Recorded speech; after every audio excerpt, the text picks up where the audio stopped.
Hello students, क्या आप जानते हैं कि जो लॉन्ग प्लांट्स होते हैं इतने ऊंचे ऊंचे हाइट तक पानी कैसे लेके जाते होंगे फोटोसिंथेसिस के प्रोसेस के लिए यानी खाना बनाने के लिए। चलिए आज पूरी चीजों को डिटेल में बात करते हैं।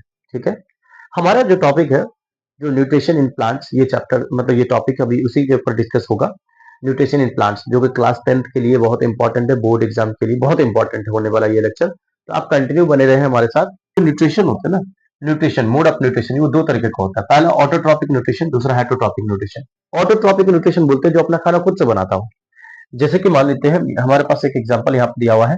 ये सन है, सनलाइट के हेल्प से प्लांट अपना खाना खुद बनाता है, उस प्रोसेस को कहते हैं फोटोसिंथेसिस। बट यहाँ पर अगर आप ये काऊ को देख लो तो ये अपना खाना खुद तो बना नहीं रहा है। ये क्या कर रहा है, ये खाना के लिए इस पर डिपेंड है, फीडिंग के लिए प्लांट पर डिपेंडेंट है। तो ये हेटरोट्रॉप कहलाएगा, यानी इसमें हेटरोट्रॉपिक न्यूट्रिशन है। और ये ऑटोट्रॉपिक न्यूट्रिशन है प्लांट्स के अंदर, क्योंकि प्लांट अपना खाना खुद बना रहा है। ऑटोट्रॉपिक में दो तरीके का होता है। पहला आता है फोटो ऑटोट्रॉप, जैसे कि प्लांट्स, ग्रीन प्लांट जितने भी हो गए। दूसरा आता है केमो ऑटोट्रॉप, जो केमिकल्स का यूज करके या तो फिर इनऑर्गेनिक सब्सटेंस का यूज करके क्या करते हैं कि बहुत सारे बैक्टीरियाज होते हैं जो क्या करते हैं कि अपना भोजन बनाते हैं। ठीक है, तो उसको बोलते हैं केमो ऑटोट्रॉप्स। ठीक है, हेटरोट्रॉपिक न्यूट्रिशन में फिर फर्दर होता है saprophytic, parasitic and saprophytic, holozoic and parasitic. इसके बारे में हम फिर नेक्स्ट कभी डिस्कस करेंगे। फिलहाल अभी हमारा टॉपिक है ऑटोट्रॉपिक मोड ऑफ न्यूट्रिशन, यानी nutrition in plant. Autotrophic mode of nutrition इस लेक्चर में कंप्लीट करेंगे, इसलिए उसी पर हम बात करेंगे। आप इसका जो एग्जांपल है सेप्रोफाइटिक, पैरासिटिक एंड होलोजिक, इसका एग्जांपल आप कमेंट सेक्शन में लिखें।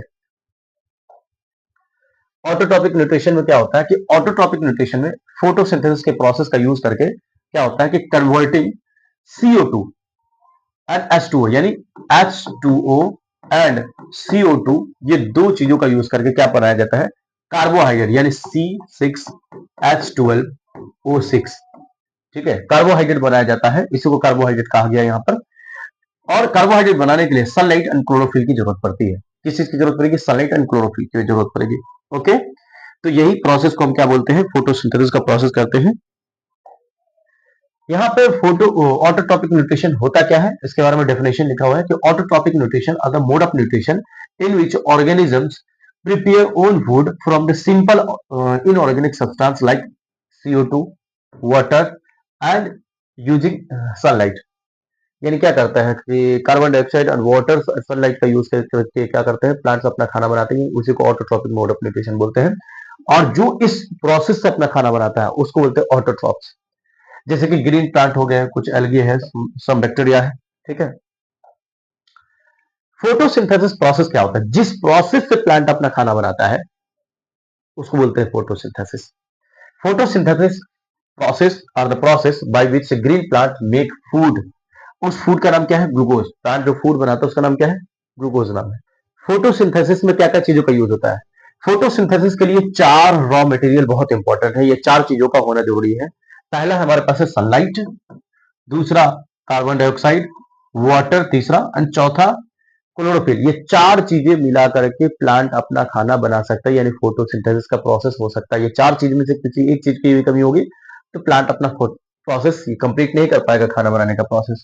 कार्बन डाइऑक्साइड वाटर के साथ जब मिलता है तो बनता है कार्बोहाइड्रेट एंड ऑक्सीजन बनता है, जिसको हम लोग ग्लूकोज कहते हैं और ऑक्सीजन कहते हैं। एक्चुअली होता क्या है कि सनलाइट जो होती है, सनलाइट का यूज किया जाता है और क्लोरोफिल का भी यूज होता है इस बीच में। कार्बन डाइऑक्साइड एंड वाटर का यूज करने के लिए सनलाइट एंड क्लोरोफिल का होना जरूरी है। तो इस प्रोसेस से क्या करते हैं कि प्लांट अपना खाना बनाते हैं, इसी को इक्वेशन ऑफ फोटोसिंथेसिस कहा जाता है। फोटोसिंथेसिस होता कहाँ है, क्लोरोप्लास्ट के अंदर होता है। क्लोरोप्लास्ट में क्या होता है कि यहाँ पर ग्रीन पिगमेंट होता है, उस पिगमेंट का नाम है क्लोरोफिल। उसी क्लोरोफिल का यूज करके क्या होता है कि प्लांट अपना खाना बनाता है। एक बार स्ट्रक्चर देख सकते हैं, हमारे पास ये लीफ दिया है, लीफ को काटा गया है, क्रॉस सेक्शन करके दिखाया गया है कि लीफ के अंदर का स्ट्रक्चर एक्चुअली होता कैसा है। तो देखिए, ये बाहर में जो लेयर है, ये बाहर में इस तरफ ये वैक्सी लेयर है, क्यूटिकल लेयर होता है, लीफ को वाटर प्रूफ बनाता है। दूसरा हमारे पास है अपर एपिडर्मिस और नीचे में दिया हुआ लोअर एपिडर्मिस। मेन जो काम है हमारे पास ये है, जो पैलिसेड सेल कहा जाता है और स्पॉन्जी मेसोफिल सेल। ये दो सेल है हमारे पास, एक पैलिसेड सेल और दूसरा स्पॉन्जी मेसोफिल सेल। ये दोनों सेल मिलकर के क्या करते हैं कि फोटोसिंथेसिस में भाग लेते हैं, यानी फोटोसिंथेसिस करवाते हैं। क्योंकि इसके अंदर ग्रीन पिगमेंट होता है, इसको बोलते हैं क्लोरोप्लास्ट। इसी क्लोरोप्लास्ट के अंदर होता है क्लोरोफिल, और उसी क्लोरोफिल के जरिए क्या होता है, सनलाइट को ट्रैप किया जाता है, हार्वेस्ट किया जाता है सनलाइट को। यहां पर गैप जो दिया गया है, चलिए स्टोमेटा के लिए पोर दिया गया है, गैप ग्वाड सेल दिया गया है। ग्वाड सेल का काम क्या होता है, ओपनिंग एंड क्लोजिंग करना स्टोमेटा को, ठीक है। एयर सैक बीच बीच में दिया हुआ है, ठीक है। आप एक बार फोटोसिंथेसिस के प्रोसेस को समझ लीजिए अच्छे से, आसानी से। एक्चुअली ये हमारे पास ये प्लांट है, ये इसका लीफ है, ठीक है। इस लीफ में छोटे छोटे छोटे छोटे पोर होंगे, उस पोर का नाम है स्टोमेटा। इस स्टोमेटा के जरिए क्या होगा कि प्लांट जो होंगे इसके अंदर गैसेस का एक्सचेंज होगा, गैसेस यानी कार्बन डाइऑक्साइड अंदर जाएगा और ऑक्सीजन बाहर आएगा इसी स्टोमेटा के जरिए। उसके बाद लीफ का भी हमने क्रॉस सेक्शन देखा, उसके अंदर एक ग्रीन कलर का पिगमेंट होगा, उसका नाम है क्लोरोफिल। वो क्लोरोफिल क्या करेंगे कि जो सनलाइट होगा, उसको सनलाइट को हार्वेस्ट करेंगे ये। तो क्लोरोफिल और सनलाइट मिल करके, और यहां से फिर इसको वाटर मिल जाएगा, रूट से क्या मिल गया इसको, वाटर। तो चार चीजों का यूज हुआ। पहला हमारे पास हुआ सनलाइट का यूज। सनलाइट का यूज जो किया वो किसने किया, क्लोरोफिल की हेल्प से हुआ, क्लोरोफिल की हेल्प से हुआ। नेक्स्ट स्टोमेटा होता है जो कि गैसेस का एक्सचेंज करवाता है, यानी कार्बन डाइऑक्साइड CO2 इसकी जरूरत पड़ेगी, एंड चौथा है वाटर H2O की जरूरत पड़ेगी। ये चार चीजें मिलकर के हमारे फोटोसिंथेसिस में रोल कर रहा है, ये चार चीजें मिलकर। चलिए अब हम समझ लेते हैं कि फोटोसिंथेसिस जो होता है उसमें कितने स्टेप्स होते हैं। 3 स्टेप्स में होते हैं फोटोसिंथेसिस कंप्लीट जो प्रोसेस होता है। पहले क्या होता है कि लाइट एनर्जी को एब्जॉर्ब किया जाता है क्लोरोफिल के द्वारा, सनलाइट को एब्जॉर्ब किया जाएगा क्लोरोफिल के द्वारा, एब्जॉर्ब करके उसको केमिकल एनर्जी में बदल दिया जाएगा। लाइट एनर्जी को किसमें बदल देगा, केमिकल एनर्जी में। और वाटर का स्प्लिटिंग होगा, जैसे H2O है यहां पर दिया हुआ, तो H2 एंड O2 ये दो भाग में बढ़ जाएंगे, हाइड्रोजन एंड ऑक्सीजन अलग अलग हो जाएंगे। यानी उसके बाद क्या होता है स्प्लिटिंग ऑफ वाटर मॉलिक्यूल के बाद कि कार्बन डाइऑक्साइड जो होता है यानी CO2 वो किस में बदल जाएंगे, वो बदल जाएंगे C6H12O6, यानी यही कार्बन डाइऑक्साइड ही आगे चल के ये ग्लूकोज बनाता है। स्टोमेटा जो होता है, स्टोमेटा काम कैसे करता है वो बता देते हैं। ये यहां पर देख लीजिए, स्टोमेटा में ये जो सेल दिया गया है, यहां पर जो सेल ये जो दिया हुआ है सेल, ये ग्वाड सेल है, ओके। ये ग्वाड सेल का काम क्या है, तो ओपनिंग एंड क्लोजिंग करवाना, स्टोमेटा को ओपनिंग एंड क्लोजिंग करवाना। उसके बाद यहाँ पर कुछ वैक्यूल दिया, ठीक है। तो यहाँ पर क्या है कि ग्वाड सेल का काम क्या होता है कि ओपन करवाना और क्लोज करवाना स्टोमेटा को। तो यहाँ पे लिखा हुआ है कि लीफ के सरफेस पर टेनी पोर होता है, उस पोर को हम क्या बोलते हैं, एक्सटोमेटा कहते हैं। और यही क्या करवाता है कि कार्बन डाइऑक्साइड और ऑक्सीजन का एक्सचेंज करवाता है। ग्वाड सेल का काम क्या होता है, स्टोमेटा को ओपनिंग एंड क्लोजिंग करवाना। क्या है कि जब ग्वाड सेल के अंदर पानी जाएगा, जो वाटर इन करेगा, देखो ग्वाड सेल के अंदर यानी स्टोमेटा के अंदर, यहां हमारे पास स्टोमेटा बना गया है। स्टोमेटा के अंदर अगर पानी इन करेगा, वाटर क्या करे, इंटर कर रहा है, entry of water.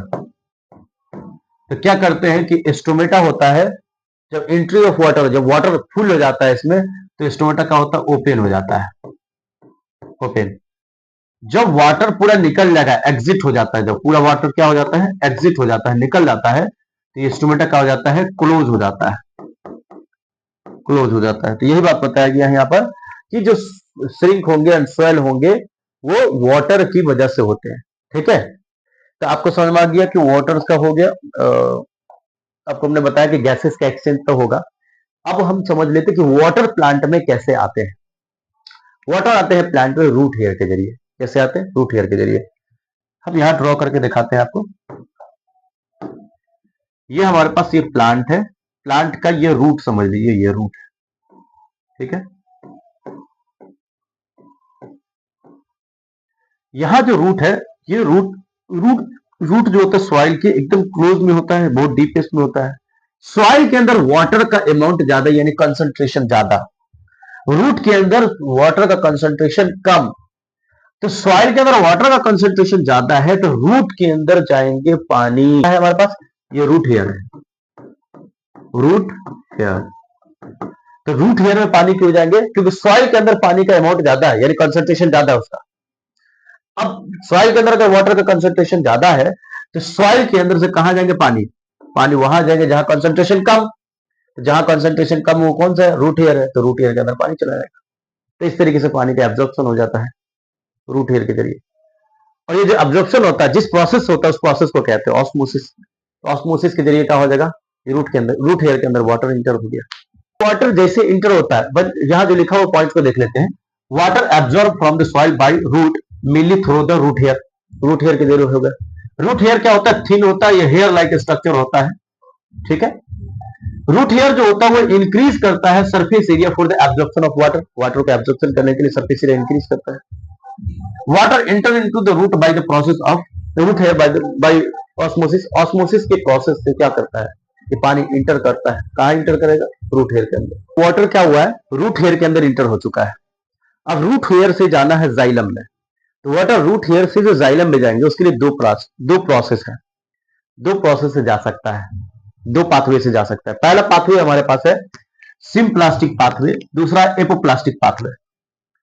Root hair से रूट में सॉरी जाइलम में जाने के लिए पानी को सबसे पहले जो ये सेल सब है उससे क्रॉस होना पड़ेगा। पहले एपिडर्मिस में आना पड़ेगा, एपिडर्मिस से कॉर्टेक्स में आता है, कॉर्टेक्स से इंडोडर्मिस, और इंडोडर्मिस से पेरिसाइकिल, फिर आ पाता है जाइलम में। क्या देख सकते हैं आप, जाइलम। तो अगर ये साइटोप्लाज्म यानी बीज से अगर होकर के आ रहा है, साइटोप्लाज्म होकर के आ रहा है, तो साइटोप्लाज्म होकर के अगर आएगा तो इसको बोलते हैं सिम्प्लास्टिक पाथवे। और अगर ये पानी इस तरफ से आ रहा है सेल वॉल होकर के, ये सेल वॉल होकर के अगर पानी आ रहा है, ठीक है, तो सेल वॉल होकर के आता है तो उसको बोलते हैं एपोप्लास्टिक पाथवे। एपोप्लास्टिक मतलब सेल वॉल के थ्रू आएगा। जाइलम तक पानी पहुंच चुका है, एब्जॉर्प्शन हो चुका है वाटर का, जाइलम तक पानी पहुंच चुका है, ठीक है, एपोप्लास्टिक और सिम्प्लास्टिक पाथवे तक। अब जाइलम क्या करेगा, पानी को ऊपर तक, हाइट तक लेके जाएगा प्लांट्स के, हाइट तक जो लेके जाएगा प्लांट्स के। अब हाइट तक जो लेके जाएगा उसके लिए पहला हमारे पास है ट्रांसपिरेशनल पुल। ट्रांसपिरेशनल पुल का मतलब क्या होता है, ये देख लीजिए आप इस तरफ से एक बार। हमारे पास ये एक क्या है, हमारे पास स्टेम है, यहां से एक लीफ बनेगा, इस लीफ में स्टोमेटा तो है। क्या होता है कि जब ओपन होता है स्टोमेटा तो यहां से बहुत सारा पानी निकलता है, इवेपोरेट हो जाता है, सारा पानी भाप बन करके निकलता है, वाटर वेपर के फॉर्म में जो निकलता है पानी, उसको बोलते हैं ट्रांसपीरेशन। उस प्रोसेस को कहा जाता है ट्रांसपीरेशन। जैसे ही वाटर लीफ से निकलेगा, यहां पे एक सक्शन क्रिएट होगा, यहां पे लिखा हुआ सारी बातें, क्या क्रिएट होगा, यहां पर सक्शन क्रिएट होगा, ठीक है। जैसे लीफ से वाटर निकलता है तो सक्शन क्रिएट होगा, ठीक है। लीफ से वाटर निकला, लीफ से वाटर निकला, लीफ से वाटर निकला वेपर के फॉर्म में, यहां पे क्या क्रिएट हुआ, सक्शन। जैसे ये सक्शन क्रिएट हुआ कि जो अब हमारे पास रूट हेयर ने जाइलम तक पहुंचा दिया था पानी, हमने देखा था पीछे। जाइलम क्या करेगा, ये पानी को ऊपर की तरफ पुश, ये क्या करेगा, ऊपर की तरफ ये खींचा जाएगा पानी, यानी ये जो सक्शन क्रिएट होगा तो जो जाइलम के पास नीचे में पानी है वो पानी को क्या करेगा, ये पुल करेगा, ट्रांसपिरेशनल पुल कहा जाता है इसको, खींचेगा ये पानी को। जितना ज्यादा वाटर लॉस होगा उतना ज्यादा पानी इसको खींचेगा, पानी को खींचेगा। इसलिए ये प्रोसेस ज्यादातर मेनली दिन के समय होता है, क्योंकि दिन के समय इवेपोरेशन ज्यादा होता है। जितना ज्यादा इवेपोरेशन होगा उतना ट्रांसपिरेशनल पुल होगा, उतना ज्यादा ट्रांसपिरेशन, जितना ज्यादा इवेपोरेशन उतना ज्यादा ट्रांसपिरेशनल पुल, ठीक है। यहां पर वही बात को लिखी गई है कि loss of water from the leaf create a pull, loss of water from the leaf create a pull. क्या मतलब हुआ, जब वाटर लॉस करेगा लीफ से तो वहां पे पुल क्रिएट करता है। Water evaporate from the stomata, stomata से जब होगा वाटर इवेपोरेट होगा तो क्रिएट सक्शन, सक्शन क्रिएट करेगा जिसकी वजह से वाटर पुल वाटर अपवर्ड, जिसकी वजह से पानी क्या होगा, ऊपर की तरफ आ जाएगी। तो लॉन्ग हाइट तक, चाहे जितना भी हाइट का प्लांट हो वहां तक पानी पहुंच जाएगा। पहला पॉइंट। तो दूसरा दिया हुआ रूट प्रेशर। रूट प्रेशर में क्या होता है, जैसे मान लीजिए हमारे पास ये रूट है, ये रूट है, ठीक है, ये रूट है, रूट में हमारे पास पानी है, नीचे में पानी है। तो चलिए होता क्या है रूट प्रेशर्स में कि अगर मान लेते कि पानी बहुत सारा यहां से रूट के जरिए, रूट हेयर के जरिए पानी रूट में नीचे में आया हुआ है, तो यहां पर पॉजिटिव प्रेशर क्रिएट होता है, ठीक है। पॉजिटिव प्रेशर क्रिएट होता है तो ये पानी खुद भी अपने आप को ऊपर, नीचे से ऊपर क्या करता है, पुश करता है। तो बोला root pressure, root pushes water upward due to the pressure. नीचे यहां पर प्रेशर लगता है, ये फिर खुद भी अपने आप को पानी ऊपर की तरफ पुश करता है, इसको कहा जाता है रूट प्रेशर। ये क्यों होता है? क्योंकि यहां पर कंसंट्रेशन ज्यादा होता है सॉलिड का, यहां पर कंसंट्रेशन ज्यादा होगा तो पानी ऊपर की तरफ करेगा पुश। ठीक है, ये ज्यादा इंपॉर्टेंट नहीं होता, क्योंकि ये क्या होता है ऑलरेडी जो रूट प्रेशर होता है, रूट प्रेशर या तो नाइट के समय में काम करता है। रूट प्रेशर कब काम करता है? नाइट के समय में, एट नाइट, एट नाइट, या तो फिर स्मॉल प्लांट में काम करता है। स्मॉल प्लांट यानी जो कम हाइट वाले प्लांट होते हैं वहां पर रूट प्रेशर काम करता है, बट जो लॉन्ग हाइट वाले प्लांट है वहां पर रूट प्रेशर काम नहीं करेगा, उसके लिए ट्रांसपिरेशनल पूल काम करेगा। ठीक है, तीसरा हमारे पास आ गया कैपिलरी एक्शन। कैपिलरी एक्शन में क्या होता है कि adhesion water stick to wall. Water क्या करता है कि जो जाइलम का वॉल होता है उसके साथ स्टिक हो जाते हैं, चिपक जाते हैं। जैसे ये जाइलम है, जाइलम का वॉल है, तो ये वाटर जो H2O मॉलिक्यूल होता है इसके साथ में स्टिक रहता है। कोहेशन का मतलब होता है कि वाटर मॉलिक्यूल दूसरे वाटर मॉलिक्यूल के साथ चेन, जैसे ये वाटर मॉलिक्यूल है, ये दूसरे वाटर मॉलिक्यूल के साथ चेन बनाएंगे, फिर ये तीसरे वाटर मॉलिक्यूल के साथ चेन बनाएंगे। तो एक वाटर मॉलिक्यूल अगर ऊपर की तरफ खिंचा रहा है तो सारा एक साथ खिंचाएगा। क्या करते हैं कि वाटर मॉलिक्यूल स्टिक टुगेदर, एक दूसरे के साथ चेन के जैसे बने होते हैं, चेन जैसे बने होते हैं। ठीक है, तो ये फोर्स भी काम करता है कैपिलरी एक्शन। तो कैपिलरी एक्शन हो गया, रूट प्रेशर हो गया, और इसके अलावा हमने बताया ट्रांसप्रेशनल पुल। ये तीनों मिलकर के क्या करते हैं? वाटर का ट्रांसपोर्ट करवाता है। यहाँ पर देखिए एसेंट ऑफ सैप का मतलब होता है वाटर का ट्रांसपोर्ट करवाना प्लांट में ऊपर की तरफ डायरेक्शन में। वाटर यहाँ पर नीचे रूट हेयर में एब्जॉर्ब हुआ, रूट हेयर के द्वारा एब्जॉर्ब किया, तो यहाँ पर क्या होता है? रूट प्रेशर लगता है, जिसकी वजह से कुछ हाइट तक तो वाटर ऐसे पहुंच जाता है रूट प्रेशर के द्वारा। बोला water enter root hair from the soil by the osmosis, this create the root pressure. जो यहाँ पर क्या करता है? रूट प्रेशर लगाता है, तो कुछ हाइट तक तो वाटर ऐसे पहुंच गया। उसके बाद फिर कैपिलरी एक्शन बताया गया है। कैपिलरी एक्शन जो लगता है स्टेम में, cohesion attraction between the water molecule and adhesion क्या होता है? Attraction between water and the xylem wall, xylem wall के साथ होता है अट्रैक्शन। ये दोनों बता चुके हैं, जो कि क्या करता है कि वाटर राइजेस अप, जिसकी वजह से क्या होता है? पानी ऊपर की तरफ जाते हैं। ये भी होता है कैपिलरी एक्शन। ट्रांसपिरेशनल पुल, स्टोमेटा होता है, स्टोमेटा से पानी इवेपोरेट होता है। स्टोमेटा से क्या होता है? पानी इवेपोरेट होता है। जब स्टोमेटा से पानी इवेपोरेट होगा, जब स्टोमेटा से पानी इवेपोरेट होगा, यहाँ पे एक सक्शन क्रिएट होगा। क्या होगा? सक्शन क्रिएट होगा, जिसकी वजह से ये पानी ऊपर की तरफ, नीचे वाला जो पानी ऊपर की तरफ उतर आएगा। तो चाहे जितना भी हाइट वाला प्लांट हो, पानी नीचे से ऊपर जाएगा ही जाएगा, ये सेक्शन क्रिएट होने की वजह से।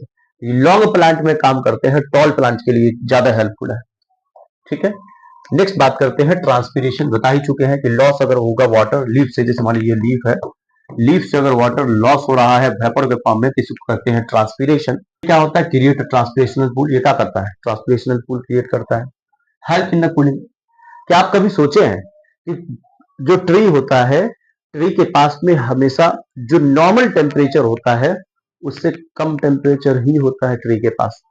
गर्मी के समय में चलते चलते आप थक जाते हैं, चलते चलते जब थक जाते हैं तो गाछ के नीचे जाके बैठ जाते हैं, पेड़ के नीचे जाकर के बैठ जाते हैं। क्यों? क्योंकि पेड़ के पास जो होता है टेम्परेचर बाकी जगह के इन्वायरमेंट के कंपेरिजन में टेम्परेचर हमेशा वहां पे लो होता है, 2-3 डिग्री 4 डिग्री कम होता है टेम्परेचर। क्यों? क्योंकि ये जो इवेपोरेट जो होता है वाटर, लीफ से जो वाटर इवेपोरेट हो रहा है, ट्रांसपिरेशन बोलते हैं, वो क्या कर रहा है? जो पेड़ के पास की जो गर्मी है, उस गर्मी को इवेपोरेट के फॉर्म में क्या कर रहा है कि टेम्परेचर को मेंटेन करवा रहा है इवेपोरेट करके। Help in the movement of mineral, ये क्या करता है? ट्रांसपिरेशन मिनरल्स के भी मूवमेंट के लिए हेल्पफुल है। केमोऑटोट्रोप्स क्या होता है कि केमोऑटोट्रोप्स ऐसे ऑर्गेनिज्म होते हैं, जैसे कि कोई बैक्टीरिया से बात कर लेते हैं, आर्के बैक्टीरिया हो गया, that produce their own food, ये खुद भी अपना खाना बनाते हैं। Oxidising of inorganic chemicals compound like जैसे कि हाइड्रोजन सल्फाइड, अमोनिया और आयरन, बहुत सारी चीजों का यूज करके, और इस रेदर देन सनलाइट, ये सनलाइट का यूज नहीं करते हैं, बल्कि ये क्या करते हैं कि केमिकल कंपाउंड का यूज करते हैं, जैसे कि हाइड्रोजन सल्फाइड हो गया, अमोनिया हो गया, इन सब चीजों का यूज करते हैं सनलाइट की जगह। ठीक है, इस जैसे कि सल्फर ऑक्सीडाइजिंग बैक्टीरिया होता है, नाइट्रीफर्स हो गया। ठीक है, नाइट्रीफर्स जैसे नाइट्रोजोमोनास होता है, मिथाइलोजेन बैक्टीरिया हो गया। ये सब ऐसे कुछ बैक्टीरिया है जो क्या करते हैं कि केमोऑटोट्रोप्स का एग्जांपल है इसका, क्योंकि ये सनलाइट की जगह पर केमिकल्स का यूज करते हैं, केमिकल कंपाउंड का यूज करते हैं खाना बनाने के लिए।